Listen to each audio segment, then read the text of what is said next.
يا مساء الفل ويا مساء الخيرات والسعادة على الجميع. وحشتوني جدا وبعتذر ان المرة اللي فاتت نزلت الفيديو 9 دقايق بس هعوضكم ان شاء الله في الفيديو ده. وهبتدي كالعادة بطاقتك انت. في التوقيت ده معظم المطاردين او خلاص، يعني انا بقيت اقول مطاردين ولكن في الحقيقة ما بقاش، انت ما بقيتش مطارد وانت عارف كده كويس قوي. انت طاقتك في السماء، طاقتك فوق قوي. بصراحة يعني ما شاء الله معنوياتك مرتفعة جدا. كمان يعني بنسبة، نقول نسبة 70% مثلا. انت طاقتك ما بتتأثرش بالحاجات اللي الناس بتتأثر بيها.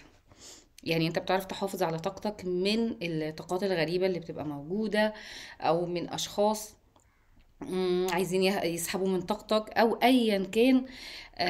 عندك حماية قوية جدا، قادر ان انت تحافظ على طاقتك، قادر ان انت تحافظ على معنوياتك. وكمان مش بس كده، لا ده انت كمان بتتقدم في الخفاء يعني انت كده ما بينك وما بين نفسك كده. انت مستخبي قوي زيادة عن اللزوم. انت مستخبي زيادة عن اللزوم. و يعني محدش يقدر يعرف عنك اي حاجة خالص. ومحاولات لاكتشاف ما تفعله، انت بتعمل ايه احنا عايزين نعرف انت بتعمل ايه. محدش بيقدر يعرف انت بتعمل ايه دلوقتي. ايه السر؟ ايه السر اللي موجود معاك؟ ايه السر اللي انت مخبيه؟ انت بنت، طب انت كويس؟ دي تساؤلات طبعا من الهارب ناحيتك. ومش بس الهارب، لا ده في ناس تانية كمان بتتساءل انت بتعمل ايه. فانت عامل ضجة كده وعامل ازعاج لناس كتير على فكرة. وكمان مش بس كمان لناس وحشة، لا ده في ناس كمان مستغربة. يعني في ناس بتحبك، في ناس عادي عارفاك شكلا كده، انت مش موجود اساسا، انت فين؟ طب لا ده انت موجود ومتأكدين ان انت موجود ولكن مختفي تماما. انت مختفي ليه؟ فواضح ان في شوية يعني كلام عليك كتير قوي. والحاجات دي ممكن تأثر عليك ولكن حاجة بسيطة قوي. يعني انت ممكن تأثر مثلا، تحس ان طاقتك اتغيرت كده، جاتلك قرفة كده، انت مش عارف جاتلك قرفة من ايه يعني مرة واحدة كده متعرفش ايه ده، في ايه اللي بيحصل. لكن انت سرعان ما بتتبخر، بتتبخر الطاقة دي، بتعرف تعمل ايه، تعمل استعادة لمعنوياتك تاني. ما عندكش توقف خالص على فكرة الفترة دي. انت مش بتدي لنفسك الاوردر ان انت تعمل كذا وكذا، ولكن انت بتلاقي نفسك لوحدك ما بتعرفش تعمل ستوب. انت مكمل في حاجات كتير. واجمل حاجة ان انت فعليا تعملها في الخفاء، ابتعدت عن ناس كتير قوي. تقريبا انت الون دلوقتي خالص لوحدك، انت لوحدك تماما وما عندكش اي احتياج لاي شخص بالمرة. ما عندكش اي احتياج لاي حد. مكتفي جدا بنفسك، مستقل جدا بنفسك، وبتتقدم في خطوات ثابتة وسريعة. طيب نيجي بقى للهارب. طبعا لما اتكلم عليك ودي طاقتك واقول ان اوصفك بالوصف ده، لازم تعرف وتتأكد ان الهارب مش احسن حاجة خالص، بالعكس يعني. انت عشان مبسوط قوي ملهي جدا في اللي انت فيه برغم انعزالك وبرغم بعدك، انت ملهي قوي. الهارب بجد ما يقدرش يوصل لأي حاجة عنك. أول مرة تعمل كفر من حديد، انت عامل كفر قوي جدا. محدش يقدر يخترق حياتك او يخترق طاقتك او ايا كان. خلاص انت اصبحت لغز قوي جدا بالنسبة للهارب. ما بقاش قادر يعرف عنك اي حاجة. احيانا انت بتحس مثلا ان في نوع من انواع المناجاة مثلا من الشخص ده. ده ليه؟ لبعض منكم اللي ممكن يكون بيحس وهو قاعد مرة واحدة كده كأن الشخص ده يعني بيقول له يعني كفاية مثلا. او طيب ممكن تخلي القمر يطلع مثلا يظهر كده شوية عايزين، يعني احنا عايزين نتبارك بيك. يعني احنا عايزين كده النور يجي يهف علينا. يهف ده دبان هيهف علينا عايزين كده يعني. احيانا بتحس بجد ان الهارب بيتكلم معاك. يعني مش بيتكلم معاك، بيوصل لك احساس معين، احساس انه هو مفتقدك قوي. يعني بلاش تحبكها قوي كده، انت محبكها قوي ليه كده؟ انت ليه مزودها قوي؟ مم، طب انا عايز اطمن عليك يا سيدي، انا مش عايز ارجع لك، انا عايز اطمن عليك. احيانا بتحس بكده، لكن برضو حتى ده انت ما بتديلوش اي اهتمام. الاحساس اللي بيوصلك من ناحية الهارب ده ليك ما بتديلهوش اي اهتمام. في الحقيقة هو ده احساسه في الحقيقة. فعلا الهارب بيبعت لك نداء روحاني، نداء روحي، اللي هو مش كفاية. هو فعلا دلوقتي بيعيش بيحاول يتخاطر معاك بشكل كبير منه ليك شخصيا، اللي هو اكيد هتسمع صوتي، اكيد هتسمع صوتي. ولو صوتي مش هيوصلك انا اشك ان في حاجة غلط. هو ما يعرفش ان صوته بيوصلك واحساسه بيوصلك، ولكن انت غير مهتم بالمرة يعني. عادي، ما هو كان غير مهتم يعني. بالعكس، ده هو قاعد بيتخاطر معاك في ارض الوكواك من على بعد. ده انت كنت بتحاول تتكلم معاه وانت فيس تو فيس، وكان عادي يعني غير مهتم. ايه المشكلة يعني؟ ايه المشكلة لما يكون قاعد في ارض الوكواك ويعمل لك تخاطر وانت غير مهتم؟ يعني عادي، واحدة بواحدة يا اخي. هو ده اقصى انتقام منك ليه؟ ده لو هنسميه كده، ولكن لا طبعا مفيش انتقام، لان الانتقام ده انت عارف ان الانتقام ده بيضعف من صاحبه، وبيخلي صاحبه ضعيف، وبيخليه مش مبسوط، وبيتعب نفسيته. لكن انت غير مهتم، ما بتهتمش يعني. تنادي ما تناديش، تناجي ما تناجيش، ما فيش مشكلة عندي يعني.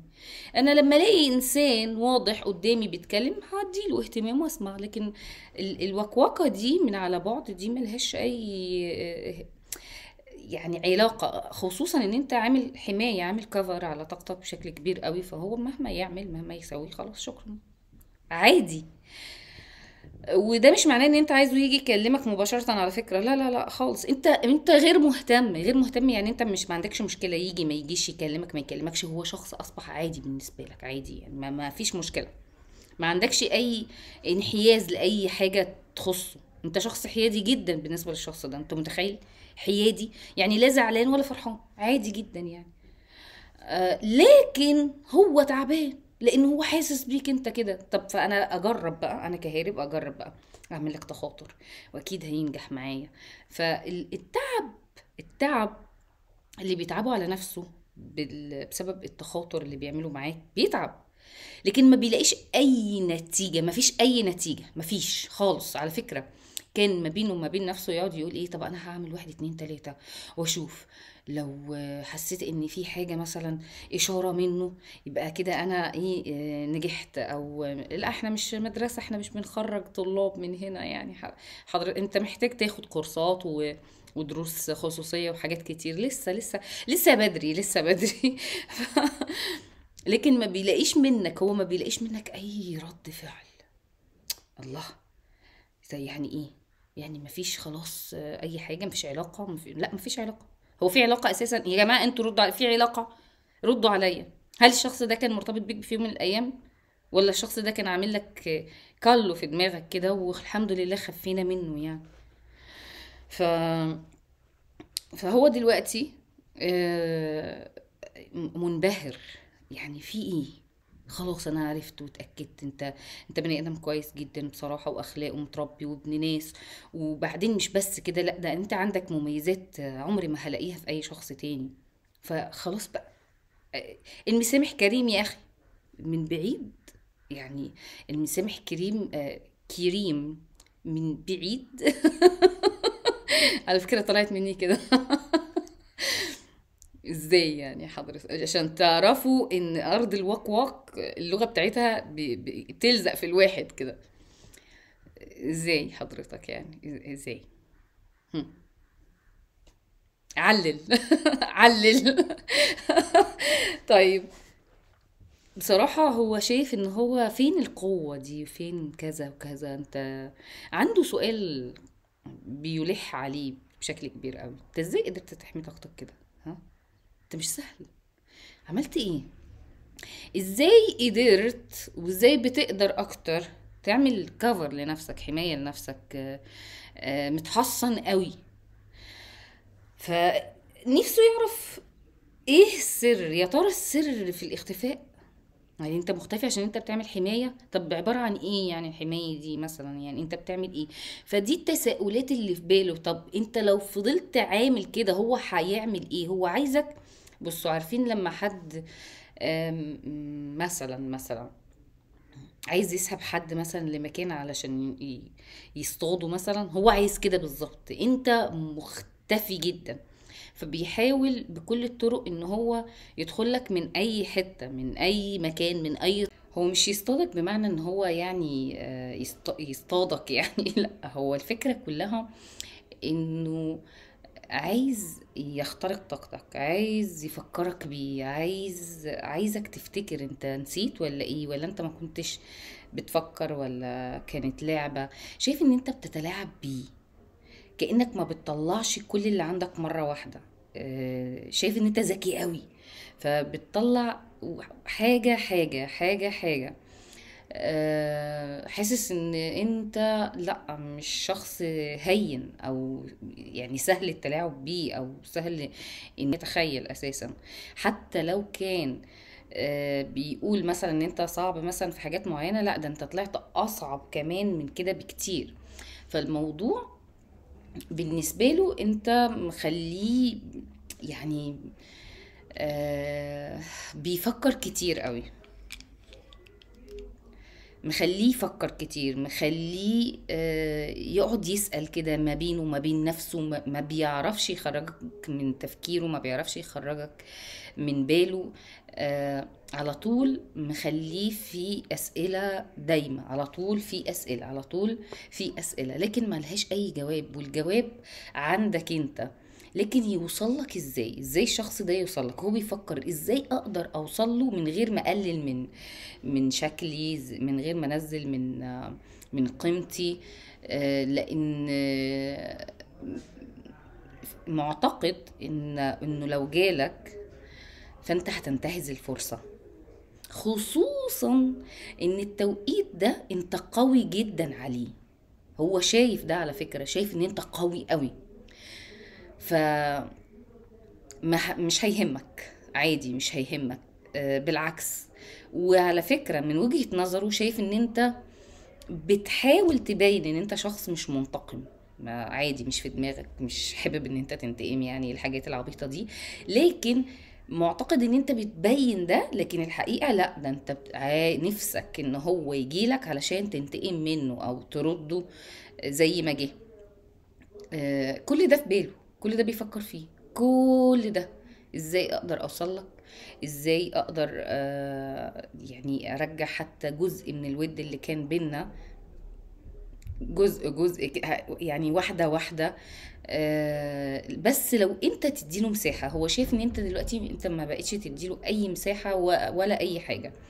ف يعني لو انت اديت له اي مساحة، او لو شافك مثلا آم، ان ممكن يكلمك، هو حاسس بص، هو ليه مش بيتصل بيك؟ طبعا مش للكل، لان لا، البعض في اتصل، في بعت مسج، في طبعا، لكن انا بتكلم بالنسبة الاعلى. هو ليه مش بيتصل؟ عشان شايف ان انت مش مديله وش، مش مديله وش خالص. طب انا اتصل اقول ايه؟ ايه الهبل ده؟ يعني يضحك عليا؟ هو اصلا الخوف جواه اكبر من يعني من اي حاجة. هو بس خايف من شكلي. ازاي؟ لا لا لا، انا كده حامي نفسي، انا كده مأمن نفسي انا. فبيحاول على قد ما يقدر انه ما يفكرش عشان ما ينزلش من قيمته. وفي نفس الوقت بيحس ان هو خلاص يعني دماغه فكت خالص، انا هقعد افكر كل ده؟ هو مش في دماغه اصلا، وهو مختفي، وهو لا لا لا لا. طيب اكتر حاجة بيشتغل على فكرة الهرب ده، تعبان جدا جدا في الفترة دي، طيب يا ترى ليه تعبان؟ عشان انت مثلا بعيد؟ لا، دي عارفينها. هو طبعا متضايق وتعبان ومخنوق عشان انت بعيد، لكن التعب الاكتر بيحاول يعمل مجهود كبير قوي عشان شايف ان انت ترددك عالي او ذبذباتك عالية وهو تردداته منخفضة. فعايز يوازن الموضوع يا جماعة، عايز يحس ان هو برضو كويس وتمام، علشان يعني لما يوصل لكده فانت هتفتكره، هتفكر فيه. فواضح ان هو عنده ملم بمعلومات كتيرة عن الترددات وعن الكلام ده كله، وعنده خبرة كمان في ده. واضح قوي في الطاقة، معرفش ازاي، بس عادي. يعني ايه المشكلة؟ ازاي معرفش ازاي؟ عادي. الموضوع ده اصبح دلوقتي حديث العصر يعني. فازاي اقدر اخلي طاقتي متقربة من طاقتك، علشان يعني زي ما قلت لكم ان انتوا تقربوا من بعض، لكن ما بيعرفش يا جماعه، ما بيعرفش يعلي بجد من طاقته. لان كل مره، بصوا هقول لكم الفكره في ايه. هو كل مره بيحاول انه يشيلك من تفكيره ويعيش يومين كويسين. بالفعل ده حصل، لكن انت مفيش اي رد فعل منك زي ما قلنا، فبالتالي بتنخفض طاقته تاني. فهو شايف ان هو عمال يجري في دايره مقفوله مفيش منها مخرج. طب وبعدين انا هفضل اعمل كده؟ مفيش اي رد فعل، مفيش منه اي شيء يدل على انه بيفكر فيا، مفيش. وبعدين ايه بقى؟ عمال يجيب فيه حاجات قديمه قوي حصلت، وشايف ان انت كان يعني كانك انت اللي قفلت الباب الاخير. يعني اخر حاجه، مين اللي قفل الباب؟ شايف ان انت اللي قفلت الباب. لا، انا كنت سايب مساحه بس انت اللي قفلت الباب على فكرة يعني. وعلى فكرة انت اللي قفلت الباب، انت قفلت الباب لان هو كان سايبه مفتوح، وانت يعني موارب الباب. طب وانت هتفضل موارب الباب؟ ما انت لازم يا تفتح الباب يا تقفله. مش هيفضل على طول مفتوح، هو مش هيفضل على طول مقفول.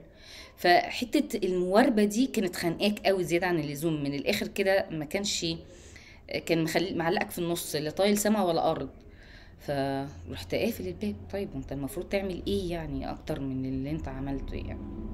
فدلوقتي هو بيشتغل على نفسه على فكرة جامد قوي. الشخص ده لو انت شفته وقابلته، انت مش هتعرفه. شكله متغير تماما يعني، حقيقي بجد متغير، على الرغم من انه بيشتغل على نفسه كتير. وبرغم ده الا ان لا، واضح عليه التعب، واضح ان لا مجهد، مفيش حاجة قادرة تخليه. يعني عارفين انتوا لما حد يكون مرتاح معنويا، بيكون مثلا بشرته مرتاحة، شكله مش مجهد. لا لا، الهارب ده واضح قوي ان هو مجهد قوي، وشكله متغير جدا بجد بجد. لو شفته، لو انت مثلا بقالك سنة ما شفتهوش، لو شفته كأن عدت 10 سنين مش سنة. الشخص ده شكله اتغير تماما. بس في حاجة لازم تعرفها، في وجودك الشخص ده بيصغر سبحان الله.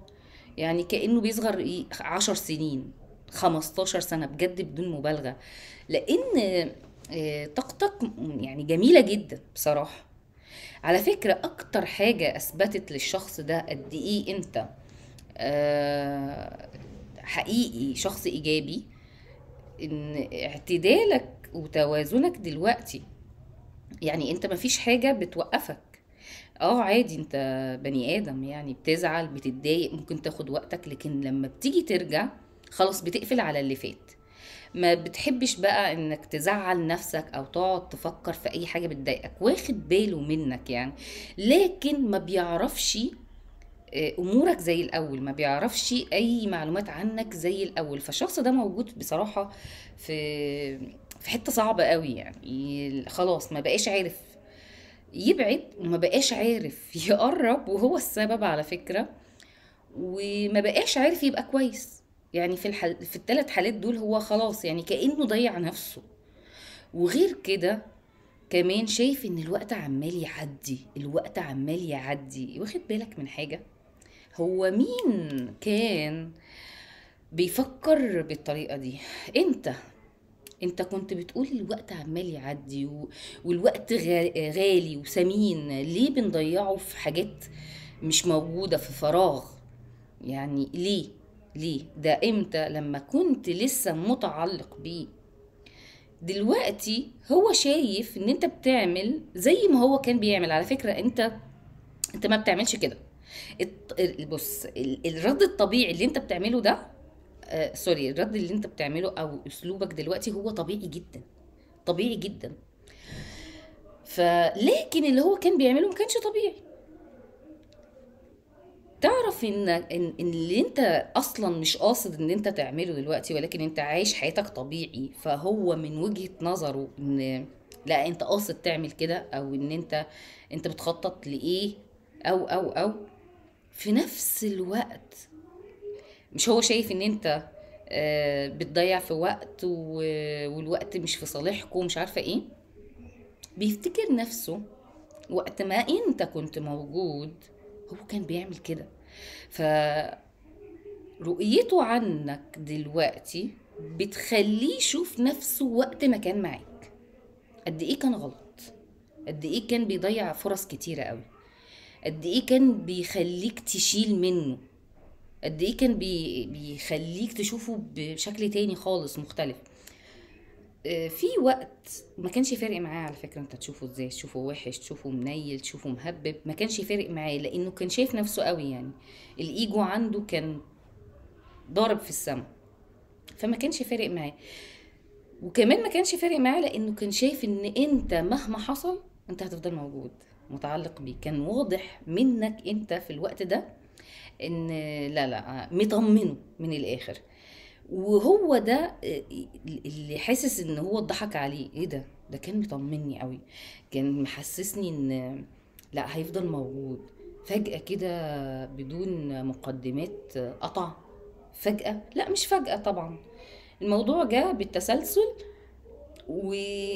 والقطعة الأخيرة كانت خلاص، يعني ما بقاش في حاجة مثلا الواحد يبص لها او يراعيها، او خلاص ما بقاش في اي حاجة. خصوصا ان نفسيتك بدأت تتعب لان انت اصلا كانت نفسيتك تعبانة، فانت ما حبيتش تزود همك اكتر. يعني قلت لنفسك مادام هو مش حاسس بيا فخلاص، انا إيه اللي يخليني اكمل؟ لا، انا اروح اكمل شغل على نفسي. فكل حاجة انت دلوقتي ما تقصدش ان انت تعملها، سواء ابتعادك عنه، ان هو خلاص مفيش اي حاجة بتصدر منك توضح للشخص ده حتى ولو 1% ان انت بتفكر فيه. احساسه باليأس بان خلاص مفيش امل هتخليه يتجرأ حقيقي وياخد الدور اللي انت كنت موجود فيه ويجيلك. وهو ده اللي هيحصل. قبل كده قلت ان الهارب ده في وقت هيجيله، لو تفتكروا، خلاص ما يهمنيش شكلي ايه ولا منظري ايه ولا ايه اللي هيحصل، انا هروح واللي يحصل يحصل. على الاقل هكون ايه؟ هكون عرفت راسي من رجليا. لكن انا هقعد افكر؟ قلت ده هيوصل له، يعني هيوصل له بالفعل. هو موجود دلوقتي في الطاقة دي هو موجود دلوقتي في المرحلة دي.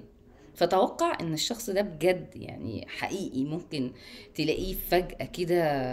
يعني انت لما تشوفه مثلا او يتصل بيك او يكلمك، انت مش هتصدق ازاي ده بيقول كده او بيعمل كده. ازاي؟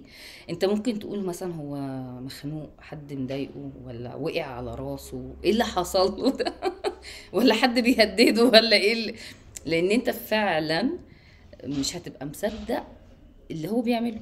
حاجة ملهاش علاقة باللي هو كان موريهولك. لكن تأكد ان اللي هو كان موريهولك مختلف تماما عن الحقيقة. كمان في وقت وكتير جدا بيتكرر الموضوع ده، بتحس ان هو موجود حواليك على الرغم من انك بتحس انه موجود حواليك. وهقولك ليه. لكن انت لا تكترث. وكمان بتنسى. يعني انت مثلا ايه، تحس ان طاقته موجودة معاك وبعدين تتلهي على طول في حاجة، تنسى ان انت حسيت بطاقته موجودة. فاهم الموضوع ماشي ازاي؟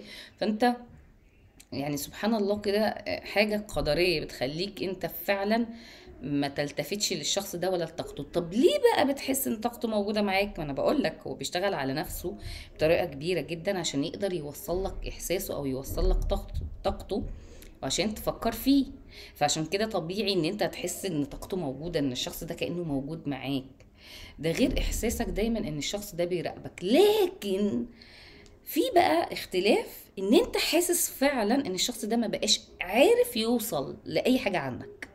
كنت الاول عارف ان هو بيعرف كل حاجة عنك، لكن دلوقتي انت متأكد ان وصلتك يعني حتة ان انت لو عايز تخفي كل حاجة عنه هتخفيها. خلاص انت الموضوع ده متأكد منه، لان انت اصلا بقالك فترة كده وما عندكش استعداد. على فكرة انت مش موضوع ان انت ما عندكش استعداد تتنازل، لا، انت ما عندكش استعداد ان انت تتغير عشان خاطر اي حد في الدنيا. وما كانش مطلوب من الشخص ده انه يتغير علشانك، ولكن كان مطلوب منه انه ياخد خطوة، لكن هو ما عملش كده. انت اخدت خطوات لكن هو ما اخدش خطوة. فبالتالي اه، انت صح، ما عندكش استعداد بقى انك تغير اللي انت بتعمله دلوقتي، او ان انت تكسر شيء انت خلاص اتعودت عليه ومبسوط قوي وحاسس بحيويتك وحاسس ان انت عايش حقيقي. ما عندكش خوف، يعني مش هقولك انت خايف بقى لحسن مثلا ممكن يرجع فالدنيا عندك تبوظ. لا لا، ما فيش الكلام ده خالص. انت ما بقاش حاجة، ما بقيتش خايف وما بقتش تفكر بالطريقة دي. ما بقتش تفكر اصلا في حتة ان انا اكون كويس ولا ما اكونش كويس والكلام ده كله. لكن انت مش عايز تغير اللي انت عليه دلوقتي، لان انت شايف ان ده سبب صعودك، هيكون سبب صعودك. اهتمامك بنفسك، اهتمامك بحياتك، انغلاقك على نفسك، ما بقاش يهمك اي حد، لان انت شايف ان في ناس كتير جدا واولهم الهارب آه، ما كانوش هاممهم اصلا انت وانت تعبان. كله كان قاعد بيتفرج عليك، محدش حتى كان بياخد بايدك. ده غير الناس اللي داست عليك، ده غير الناس اللي ضغطت عليك، ده غير، وهو كان منهم على فكرة، سواء كان بصمته او بالتجاهل او باسلوبه او بحاجات كتير قوي. فلا انت، وعلى فكرة انت مش شايل، بس انت ما عندكش استعداد. اللي ما وقفش جنبك واللي ما حسش بيك، انا ايه اللي يخليني معلش اعمل اي حاجه لشخص ما عمليش اي حاجه خالص يعني؟ فرحتي يعني بيراقبني مثلا او بيحاول يعرف عني ايه الجمال في كده يعني؟ ده ده عته. ايه ده تعب للشخص نفسه اللي بيراقب حقيقي بجد. فانت بصراحة خلاص مفضي بالك ومفضي راسك تماما.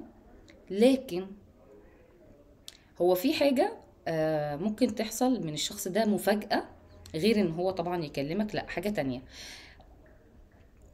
يعني هو مثلا هياخد القرار ان هو يتجرأ زي ما قلنا، لكن في على اخر لحظة هو هيجيلك، لكن هيغير فكرة ان انا اجيلك بوضوح، اجيلك دايركت كده. لا لا لا، ليه؟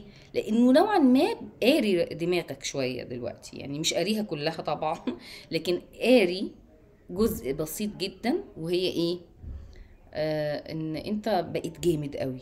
ما بقيت يعني انت يعرف ان انت طيب وان انت حنين، لا شايف ان انت قلبك جامد قوي. الحته دي هتقلقه، فمش هيجيلك بالجرأة دي. هيجيلك جزء منهم هيجي بالجرأة دي، مش هيفكر يقول مش مشكلة عادي انا استاهل، وانت مش هتعمله حاجة هو هيتصدم اساسا. بالعكس. والجزء التاني لا، هيغير الخطة على اخر وقت وتبقى هيجيلك برضو، ولكن بطريقة تانية برضو، والطريقة دي مش هتعجبك. تمام. فلما نشوف، لما نشوف هيعمل ايه الشخص ده يعني. حقيقي غريب، حقيقي غريب بجد يعني. دي كانت طاقة الهارب التاني اللي معانا النهاردة.